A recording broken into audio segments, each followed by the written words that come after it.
The Cold War, a world on the brink of destruction. Imagine a night. You put your children to bed, lock the doors, turn off the lights. But as you fall asleep, you're not thinking about tomorrow's plans. You're thinking about only one thing. Will that tomorrow even come? For more than 40 years, humanity lived with a finger hovering over the red button. Two titans, two completely different ideologies, and enough weapons to turn our planet into radioactive ash several dozen times over. But why did yesterday's allies become the fiercest of enemies? And how did a world that had just survived the most terrifying war in history voluntarily step to the edge of a new final abyss? This is the story of the Cold War. Nazi Germany defeated. It would seem time to exhale. But while soldiers celebrated on the ruins of Europe, new front lines were already being drawn in high offices. Confrontation was inevitable. Why? Because two heavyweight champions remained in the ring, the United States and the Soviet Union. And they represented not just different countries, they represented different universes. On one side, the USA, capitalism, private property, democracy, and the free market. The idea that everyone is the architect of their own happiness. On the other, the USSR, communism, total state control, a planned economy. The idea that the interests of the state are always higher than the interests of the individual. These two systems could not coexist. After World War II, Europe lay in ruins, and the victors began dividing up this shattered continent. The Red Army, liberating Eastern Europe from the Nazis, simply refused to leave. Poland, Hungary, Romania, Czechoslovakia, all of them ended up under the tight control of Moscow. Stalin wanted to create a buffer zone of puppet states to protect the USSR from future attacks. But to the West, this looked like the start of a new occupation. On March 5, 1946, former British Prime Minister Winston Churchill spoke words that changed everything. From Stettin in the Baltic to Trieste in the Adriatic, an iron curtain has descended across the continent. This metaphor became reality. The world was officially divided. Joseph Stalin's reaction was immediate and furious. He compared Churchill to Hitler. Bridges were burned. In response to Soviet expansion, U.S. President Harry Truman proclaimed his famous doctrine. Its essence was simple: containment. The U.S. committed to helping any country threatened by communist takeover. But how do you stop an ideology? With weapons? No, with money. Thus came the Marshall Plan. The U.S. poured billions of dollars into rebuilding a devastated Western Europe. The logic was brilliant. A well-fed, wealthy, and thriving country would never choose communism. Stalin was furious and forbade Eastern Bloc countries from taking this money. The economic chasm between the two Europes began to grow rapidly. The first real test of nerves came in 1948. The setting, Berlin. Stalin decided to squeeze the Western allies out of the city and completely cut off all land routes to West Berlin. 2 million people found themselves hostages without food, coal, or medicine. Surrender, or push through with tanks and start World War III. The U.S. chose a third path, the sky. For almost a year, a plane landed in Berlin every few minutes. This was the Berlin airlift. Realizing the blockade had failed, Stalin backed down. But the West learned a lesson. Alone, they were vulnerable. In 1949, NATO was created, a military alliance of Western countries. Its main rule: an attack on one is an attack on all. A few years later, the USSR would create its own mirror response, the Warsaw Pact. The world turned into a chessboard where entire nations were pawns. But this would have been an ordinary geopolitical game if not for one but: weapons of mass destruction. Until 1949, the U.S. was the sole owner of the nuclear bomb.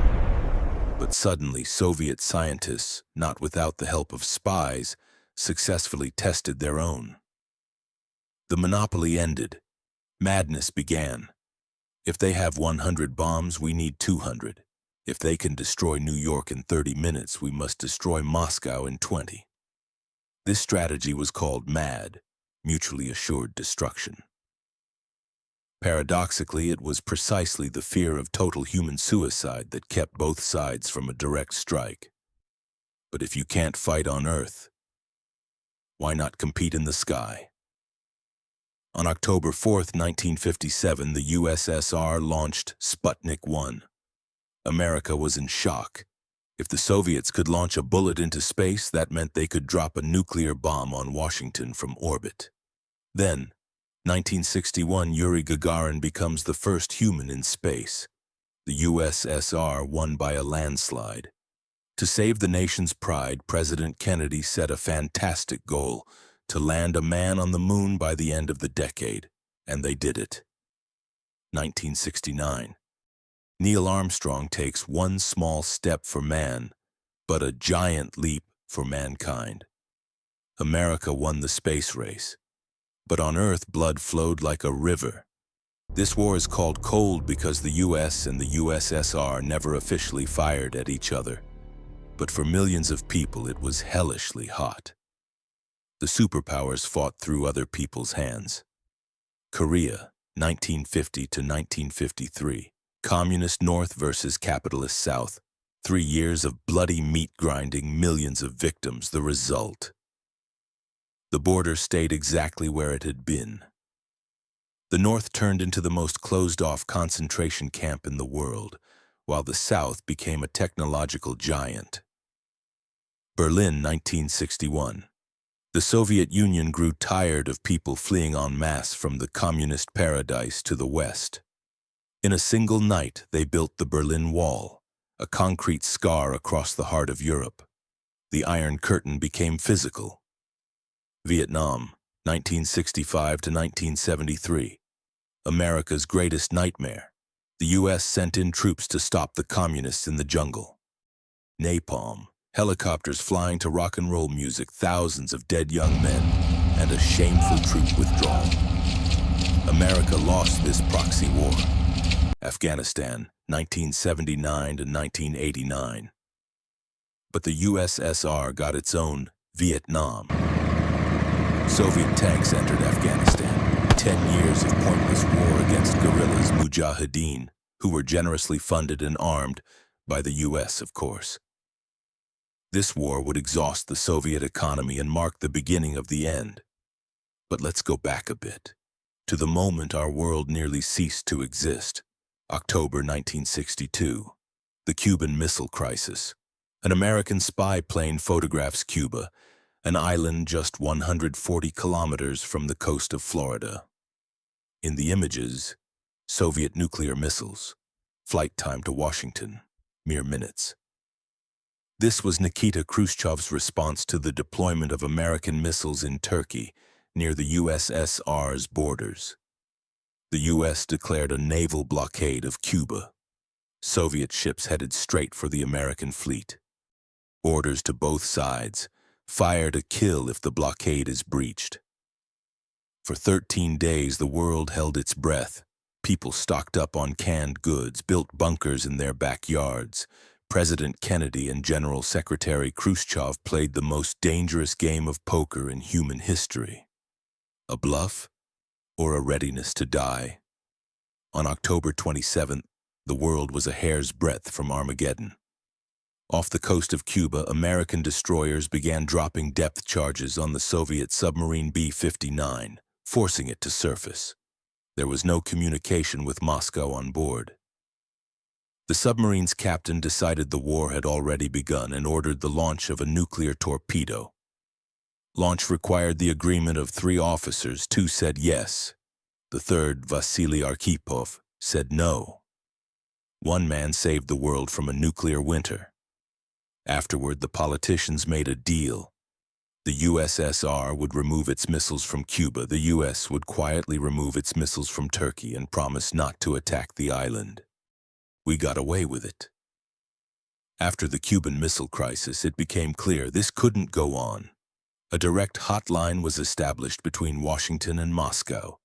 A period of so-called détente began.